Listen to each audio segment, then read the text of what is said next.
En esta oportunidad comenzaremos con la ley 17.801. Vamos a observar lo que son los principios registrales. Vamos a empezar con una primera parte explicando aquellos que hacen al funcionamiento del registro de propiedad inmueble. Primero recordemos que los principios registrales, ¿sí?, son aquellas directrices organizadoras y unificadoras de los criterios por el régimen de la publicidad, es decir, los criterios que deben adoptar todos los registros provinciales en cómo deben funcionar y de qué manera deben actuar. Para ello tenemos que entender que la ley 17.801 es una ley de ámbito nacional, es decir, es una ley que en su artículo 1 dice que quedarán sujetos al régimen de la presente ley los registros de la propiedad inmueble existentes en cada provincia y en la capital federal. Es decir, que hay 24 registros que deben someterse a la ley de ámbito nacional, es decir, de aplicación a nivel nacional. Es decir, que es una ley de fondo, no de forma. Es una ley de fondo porque establece los principios registrales directrices de todo el funcionamiento de esos registros provinciales. A partir del artículo 2 encontramos el primer principio registral que queremos hacer mención, es el principio de inscripción. El principio de inscripción, ¿sí?, nos damos cuenta que el registro tiene una característica que es de inscripción y no de transcripción, es decir, se caracteriza el registro de propiedad inmueble por ser de inscripción porque va a tomar breves notas de los documentos o instrumentos que se pretenden ingresar al registro y asentará esa información en un folio real. Sin adelantarnos, el principio de inscripción nos dice que en el registro se inscriben documentos, se inscriben o se anotan documentos. ¿Sí? En el registro no se inscriben derechos o no se anotan derechos, lo que se inscriben son títulos. Al registro ingresan títulos y esos títulos son documentos. ¿Sí? Para ello, primero tenemos que explicar qué sería un documento. El documento es un instrumento escrito que contiene hechos que producen efectos jurídicos dentro de un sistema legal. En este caso, los documentos a los cuales hacemos mención son a instrumentos que se inscriben dentro del registro desde un punto de vista de instrumentos públicos. Excepcionalmente dentro del registro se podrían inscribir instrumentos privados, lo veremos más adelante. Estos instrumentos o documentos públicos, ¿sí?, se inscriben o se anotan. De hecho, el artículo 2 de la ley, ¿sí?, el principio de inscripción está contenido en el artículo 2, 3 y 12. El artículo 2 de la ley dice que de acuerdo a lo dispuesto con los artículos del 1890, 92, 93 del Código Civil Comercial, es decir, lo dispuesto en materia de derechos reales y los concordantes, para su publicidad, oponibilidad y demás previsiones de la ley, en los mencionados registros se inscribirán o anotarán, según corresponda, los siguientes documentos. Es decir, se inscriben o se anotan documentos que traten sobre determinados temas. Ahora, se inscriben o se anotan.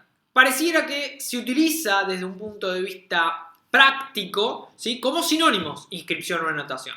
La realidad es que la inscripción y la anotación desde un punto de vista registral, ¿sí?, de terminología registral, no es lo mismo.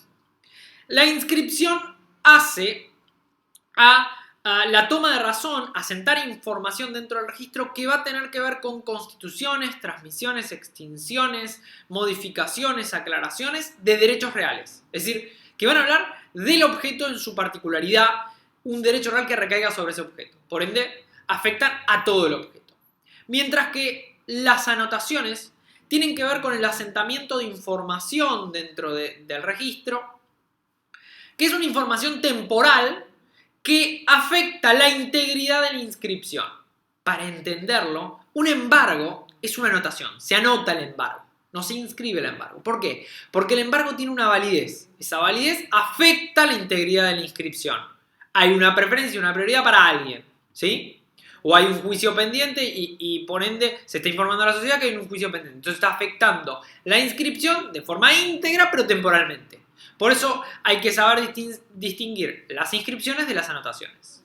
Se inscriben derechos reales, se anotan medidas cautelares. Y a eso vamos a llegar. El inciso A, B y C del artículo 2 nos hablan de que se inscriben instrumentos sobre la base de breves notas. Esos instrumentos, esos documentos que son registrables, ¿sí?, deben tratar sobre los siguientes temas.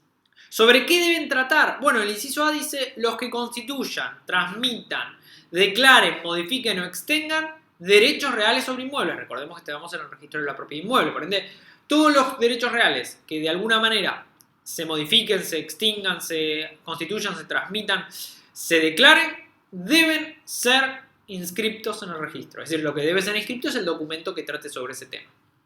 El inciso B nos dice los que dispongan embargos, inhibiciones y demás providencias cautelares. Es decir, las medidas cautelares deben anotarse dentro del registro. Vemos cómo decimos, se inscriben derechos reales, se anotan medidas cautelares. Lo que se inscriben o se anotan son documentos. Y en esos documentos hay insertos estos actos que estamos hablando. Las constituciones, transmisiones, extinciones de derechos reales, las medidas cautelares que afecten al objeto. Y en el inciso C dice lo que dispongan leyes nacionales. Es decir, en el inciso C nos encontramos de que este artículo 2 es un artículo enunciativo. Al registro ingresa un documento, pero ese documento no es exclusivamente lo que diga el artículo 2, sino que el artículo 2 menciona algunos casos que deben inscribirse, es decir, algunos documentos que son registrables o inscribibles. ¿Por qué? Tienen vocación registral. ¿Por qué? Porque tratan sobre derechos reales, porque graban al objeto, porque son medidas cautelares que versan sobre el objeto, o porque una ley específica, ¿sí? Y ahí abre el espectro, el inciso C, una ley específica dice esto se tiene que inscribir.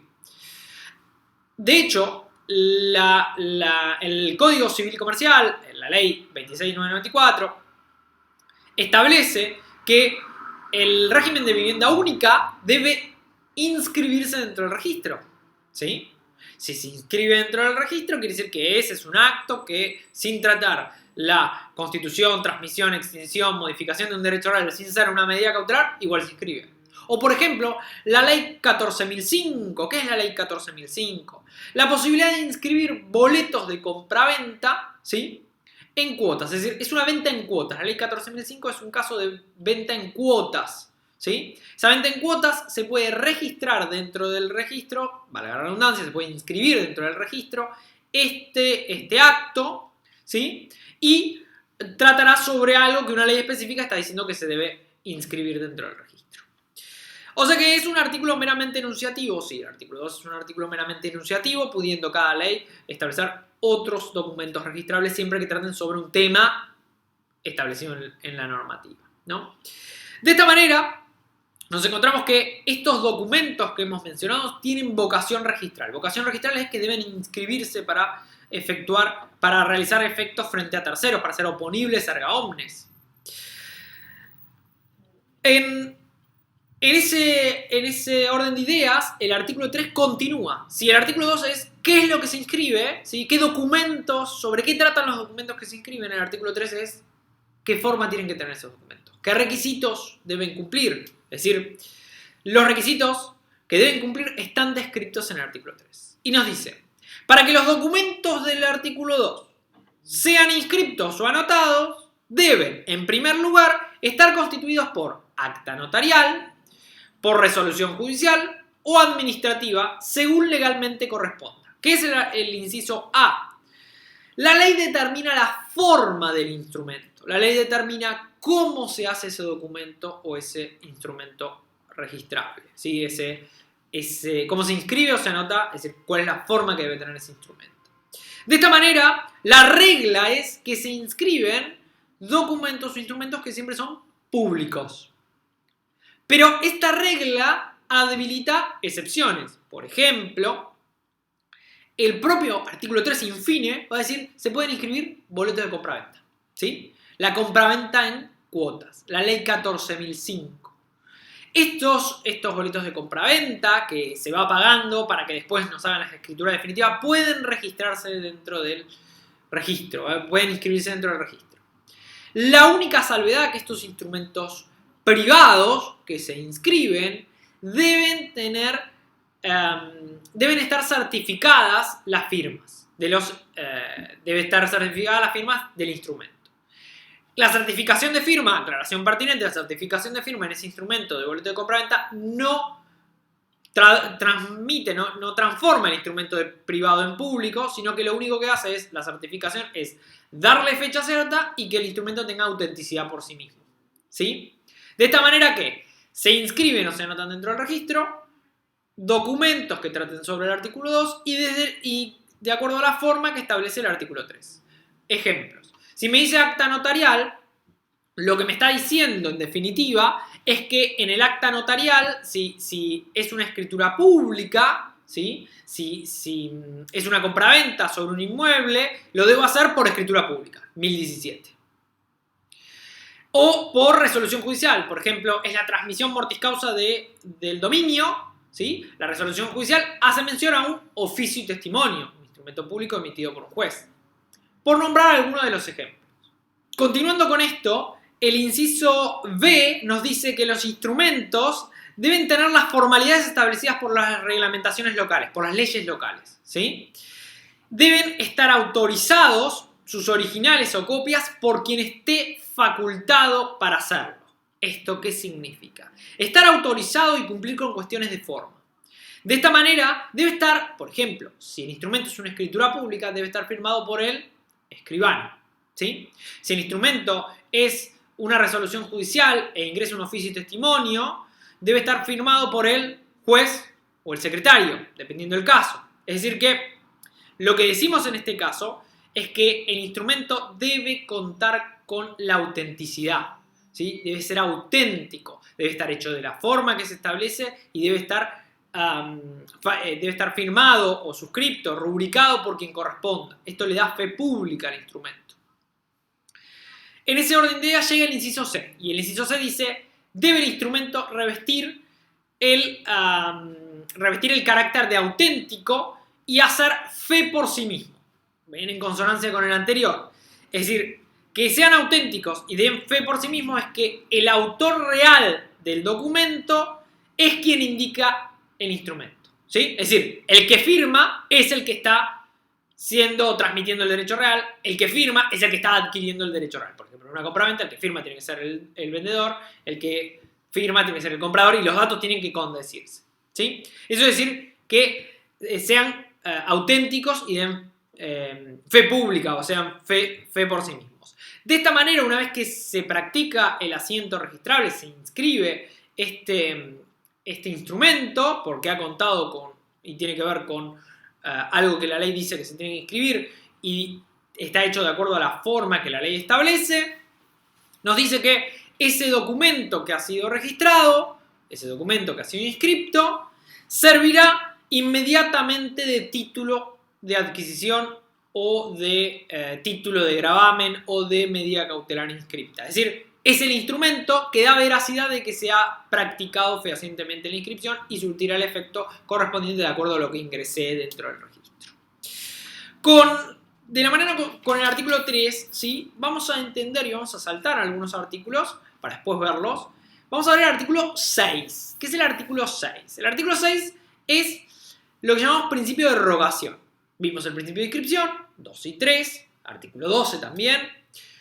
Y vimos el principio de rogación, artículo 6. ¿Qué es la rogación? La rogación es el principio de rogación o de instancia, es que el registro no actúa de oficio. Es que cualquier variación dentro de la situación registral de un inmueble tiene que ser a petición de parte interesada, ¿sí?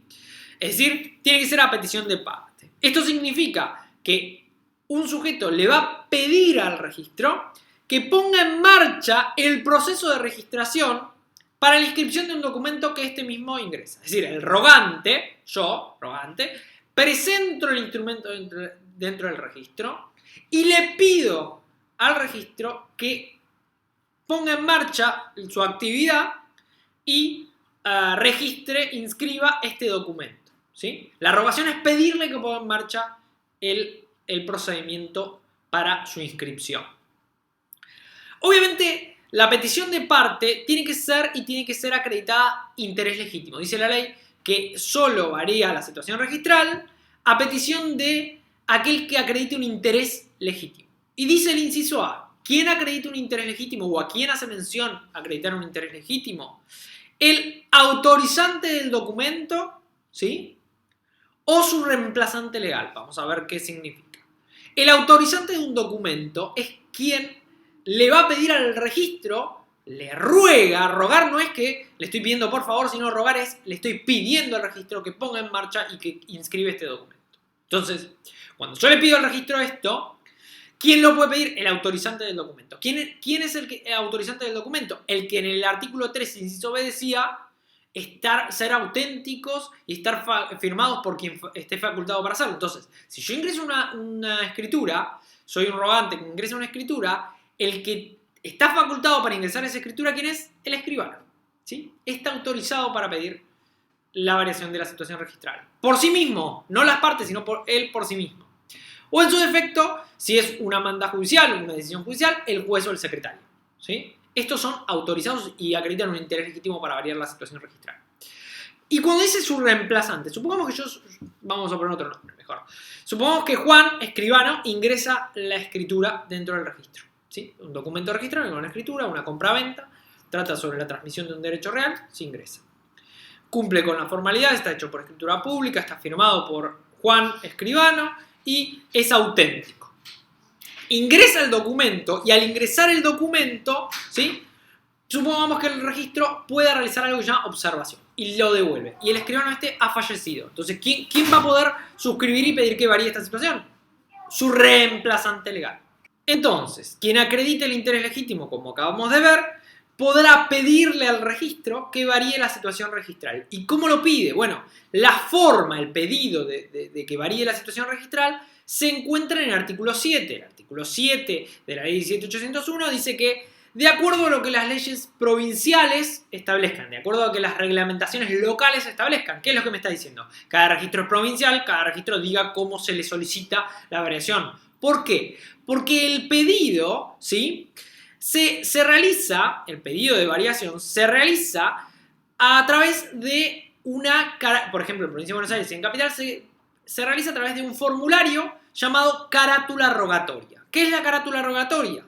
Es una minuta resumida de lo que se le está pidiendo al registro que haga, ¿sí?, de acuerdo al documento que va a ingresar. Es decir, que junto con el documento, ¿sí?, el pedido, la petición de variación de la situación registral ingresa junto con el documento al registro. O sea que no ingresa la escritura solita, no ingresa el documento solo, ingresa el pedido de variación registral llamado principio de rogación, llamado carátula rogatoria, ¿sí?, junto con el documento. Los dos ingresan y el oficial del registro lee la minuta de lo que tiene que realizar sobre ese documento, que son partes imprescindibles de ese documento. Esta situación, este pedido dentro del registro, ¿sí?, esta rogación que le hago al registro, es que el registro empiece a poner en marcha todo lo que tiene que hacer para inscribir dentro del folio real, ¿sí?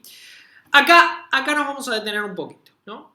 Porque llegamos al artículo 8 y 9, llamado principio de legalidad. Este es uno de los principios más importantes que tiene la ley, porque el principio de legalidad es y tiene que ver con que los documentos que se pretenden ingresar, es decir, los documentos que se pretenden anotar o inscribir, tienen que reunir todos los requisitos exigidos para la registración, ¿sí? Y para ello, el oficial del registro que los tome, ¿sí?, realizará un examen previo del documento. Ese examen previo se lo conoce como calificación. El oficial del registro califica el documento.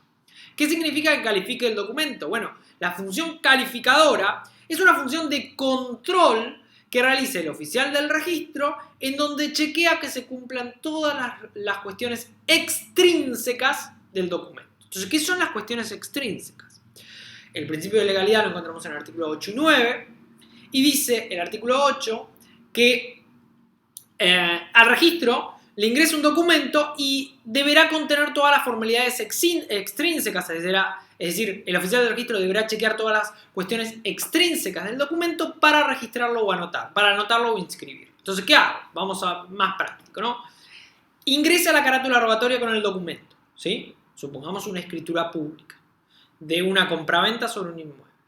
Entonces, ¿qué hago yo como oficial del registro? Tomo razón. En realidad, la toma de razón es asentar la información.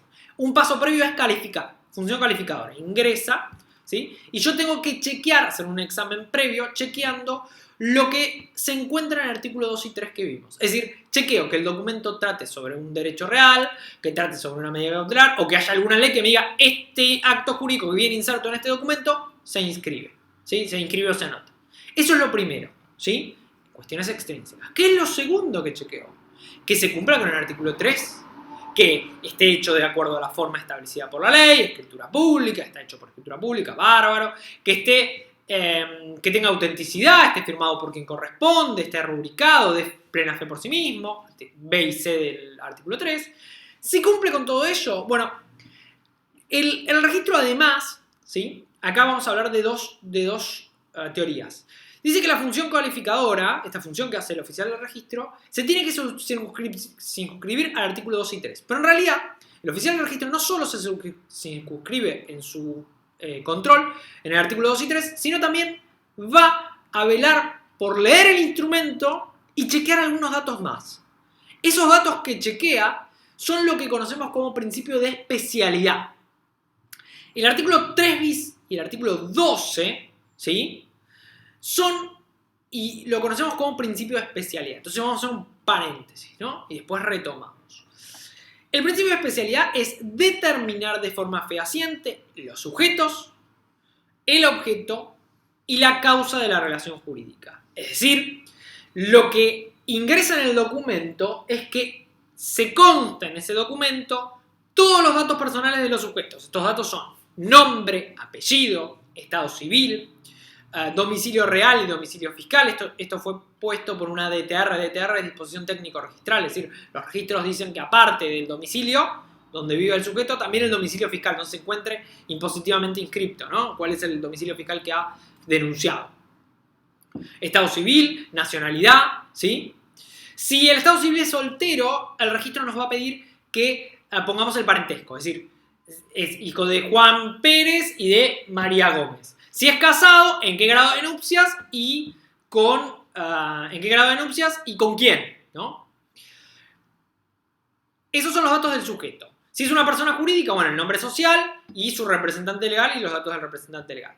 El objeto, acá hablamos del inmueble, ¿no? La determinación del inmueble, lo hemos visto oportunamente en hipoteca. Esta determinación es a través de la ubicación, la descripción, las medidas, los linderos, la superficie, es decir, los datos catastrales, datos que se describen, ¿sí?, a través de la nomenclatura catastral, medidas, linderos, superficie, colindancias y demás designaciones.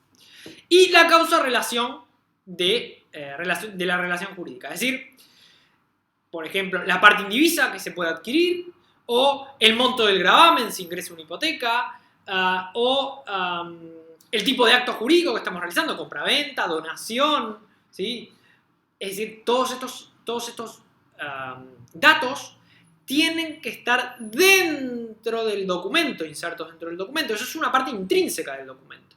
Entonces, todos estos datos que son principios de especialidad, determinación fehaciente del objeto, sujeto y causa, el artículo 3 bis, que no lo dije específicamente, el 3 bis también dice que el sujeto, que no se inscribirán o notarán aquellos instrumentos que no tengan, ¿sí?, quit, quil o CDI de las partes. Es decir, que no tengan clave de identificación tributaria, clave de identificación única, ¿sí? Es decir, las claves de identificación desde un punto de vista tributario laboral o de identificación de las sociedades tienen que estar en el documento, porque si no, no se inscriben. Eso significa que si bien son intrínsecos, ya están en la lectura del documento, ¿sí? Aunque esté en la lectura del documento, eso también lo chequeará el oficial del registro. Entonces vamos un paso atrás. Principio de inscripción, perdón, principio de especialidad es que el oficial del registro, es que el documento cumpla con la determinación del objeto, sujeto y causa, ¿sí?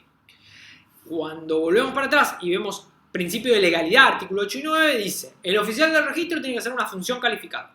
La función calificadora es las cuestiones extrínsecas, ¿sí? Pero hay que ser estricto con esto. Estas cuestiones extrínsecas, nosotros nos enrolamos que no es solamente lo contenido en el artículo 2 y 3, sino que también es lo contenido en el artículo 12 y 3 bis, principio de especialidad. De esta manera, el oficial del registro, en este control previo a tomar razón, a inscribir esa información dentro del registro, el oficial del registro lo que hará, ¿sí?, es chequear la cuestión extrínseca, artículo 2 y 3, y la cuestión intrínseca, artículo 12 y 3 bis. ¿Cómo es el procedimiento de la legalidad? Es decir, cuando decimos legalidad del acto, la función calificadora que hace el oficial del registro tiene que ver con el artículo 9A. Lo primero que hace el oficial del registro es, y puede realizar, tiene dos caminos. El primer camino es, si el instrumento tiene un vicio de nulidad absoluta y manifiesta, esos vicios hacen que el documento no se pueda inscribir. Por ende, se rechaza el documento. ¿Sí? Rechazo. No hay inscripción. Se rechaza. ¿Por qué ello es así? El artículo 9, inciso A, dice que todo documento viciado de nulidad absoluta y manifiesta, eso es decir, que no se cumple con el artículo 2 o no se cumple con el artículo 3, ¿sí? No cumple con algo del artículo 2 y 3, se rechaza. Y si se rechaza, no puede volver a ingresar. Habría que hacer un nuevo documento. ¿Sí? El inciso B empieza a decir, bueno, lo podría aceptar. Entonces ahí tiene otros dos caminos.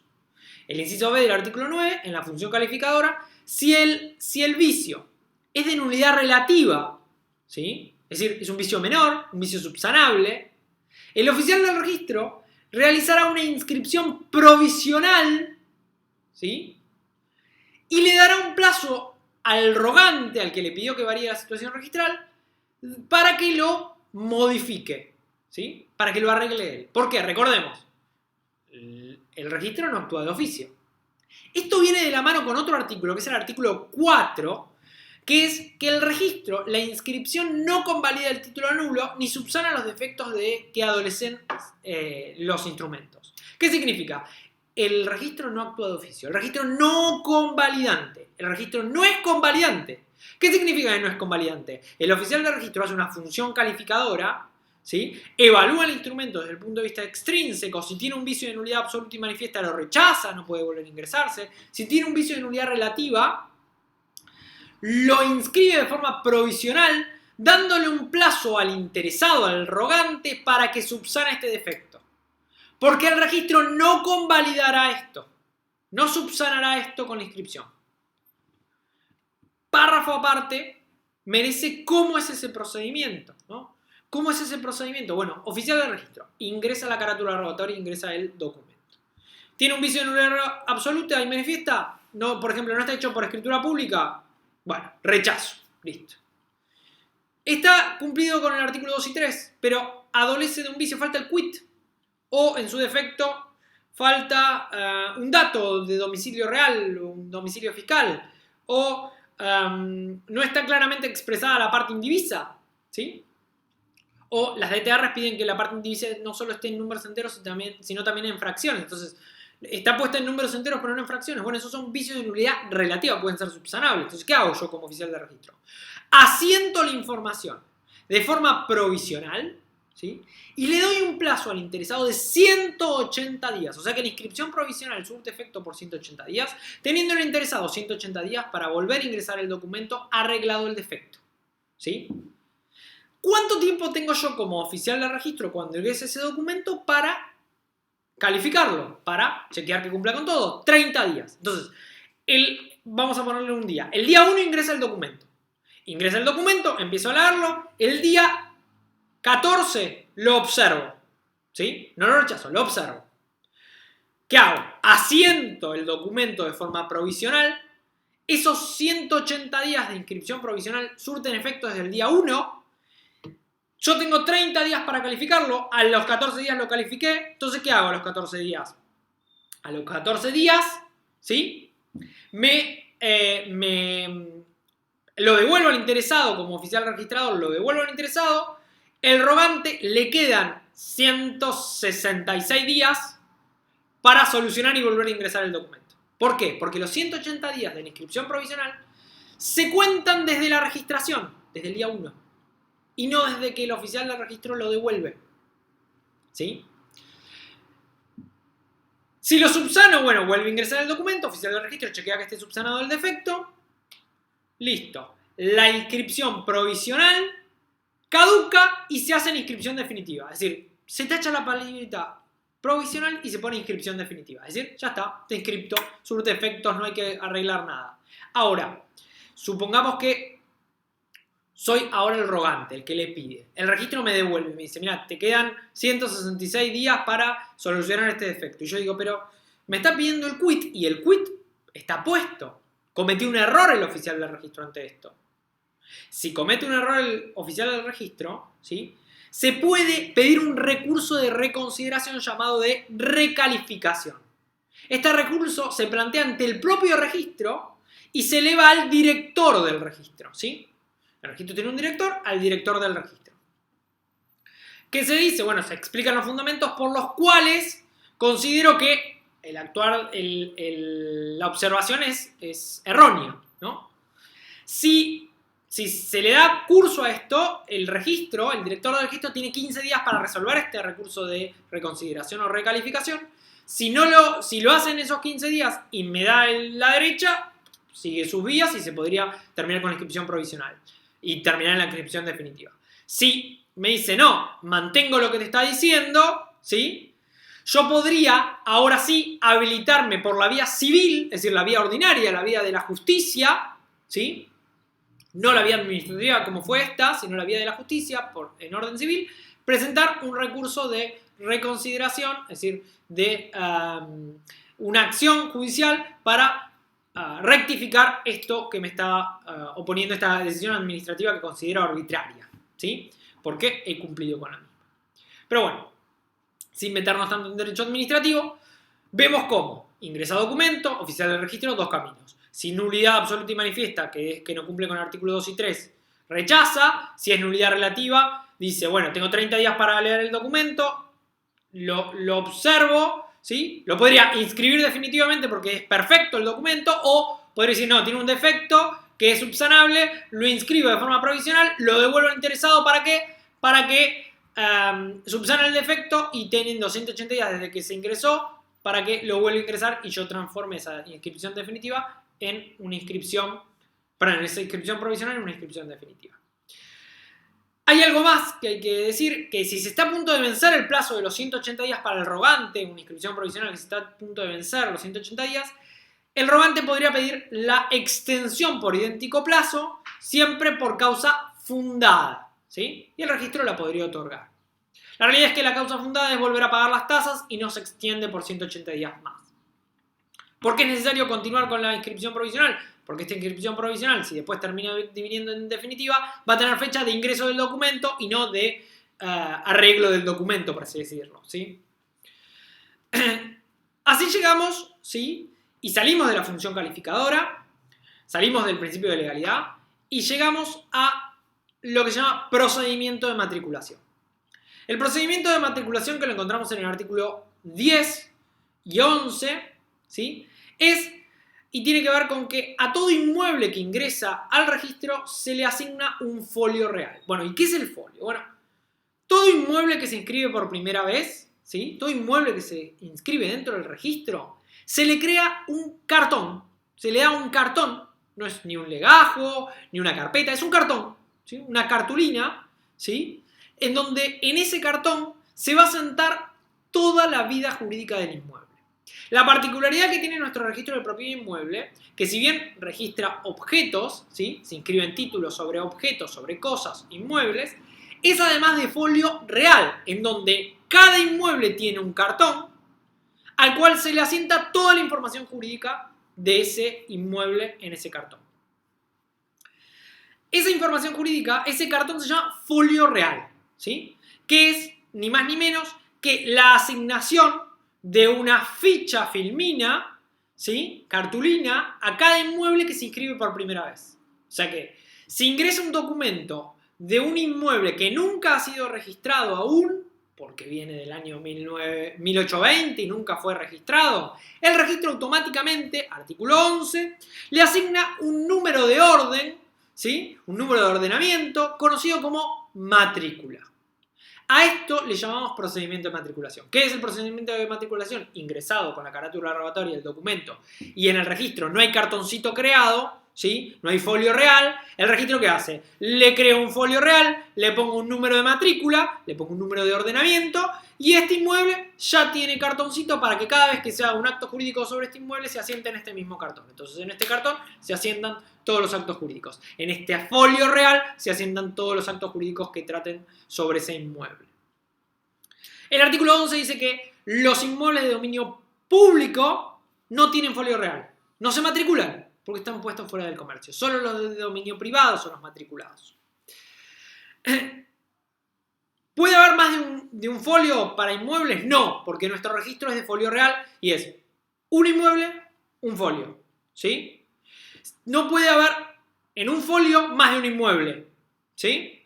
Ahora, el artículo 13 nos habla de la unificación o subdivisión de folios, o mejor dicho, de inmuebles, ¿no? ¿Qué es la unificación o subdivisión? Vamos al caso de subdivisión.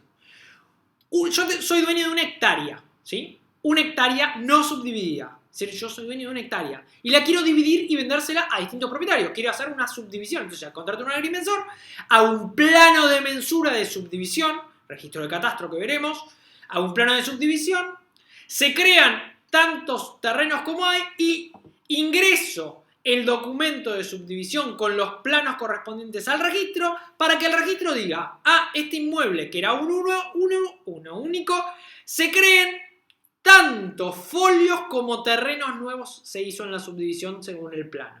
O sea que de este folio nacen, supongamos lo dividen en 5 partes, 5 terrenos nuevos, por ende se asignan 5 folios nuevos.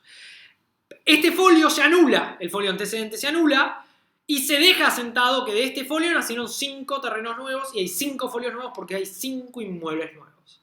Eso es la subdivisión. Y la anexión o unificación es cuando sucede la inversa. Cuando tengo varios folios, yo soy dueño de este inmueble y decido comprar el inmueble de al lado y por cuestiones tributarias decido unificarlos para no pagar tanto.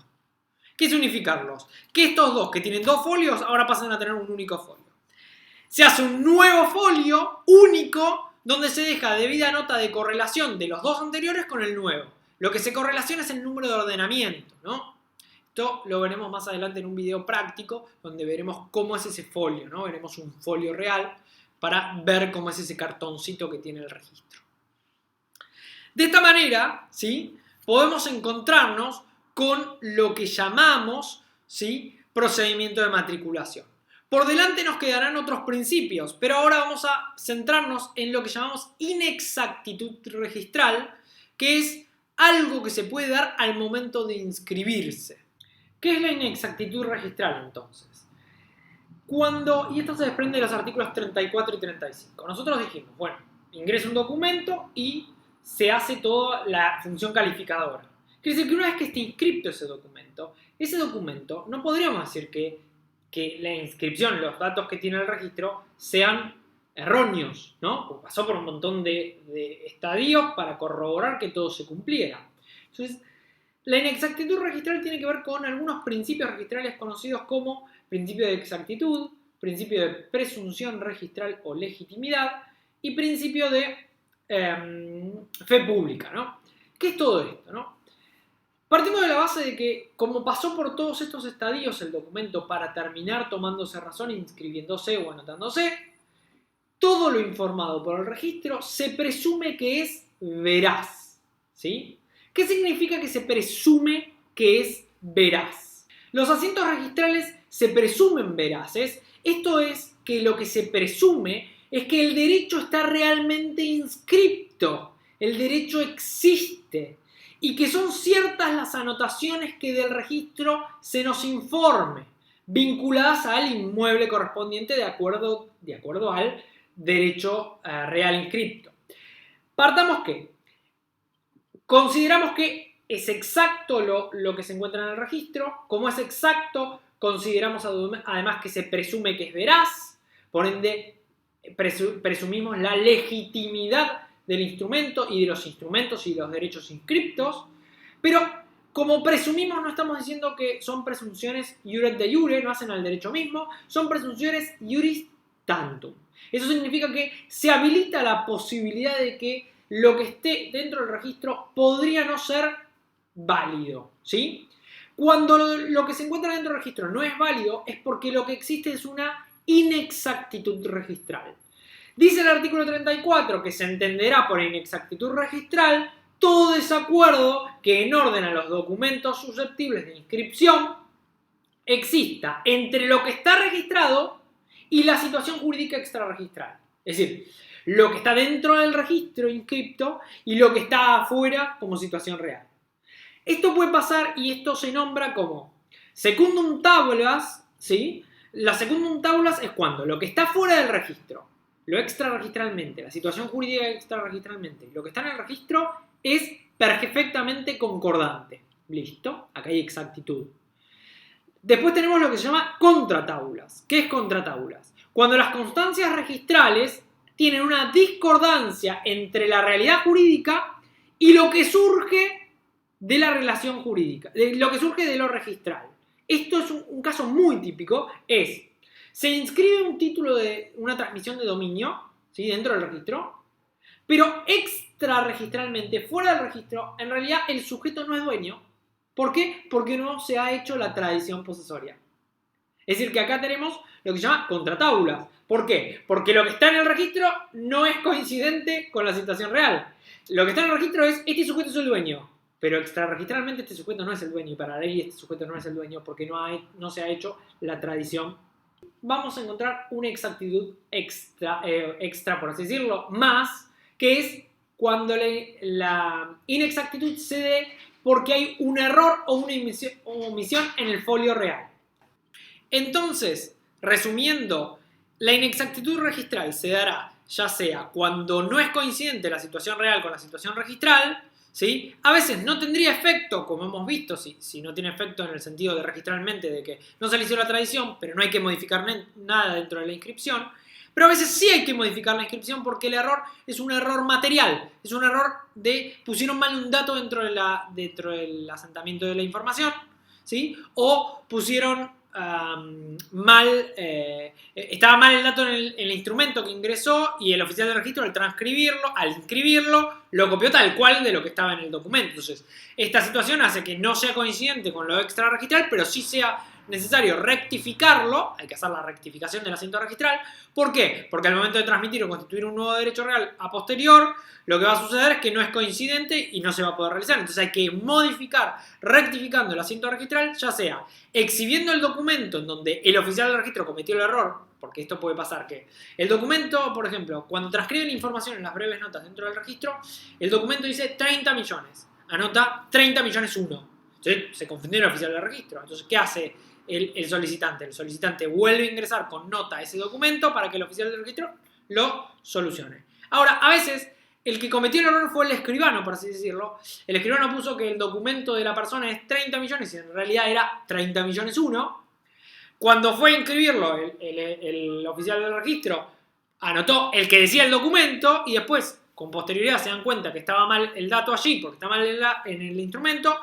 El instrumento no se puede subsanar, entonces, ¿qué hacen? Hay que hacer un juicio de rectificación de asiento registral. Un juicio que es meramente declarativo en civil, pidiendo la rectificación del asiento y se ingresará con resolución judicial la rectificación del asiento y el oficial del registro modificará el asiento con una nota aclaratoria, ¿sí? Las rectificaciones de asiento registral no es que se borra el asiento y se hace uno nuevo, sino que se hace una nota aclaratoria con una correlación al asiento que tiene el error.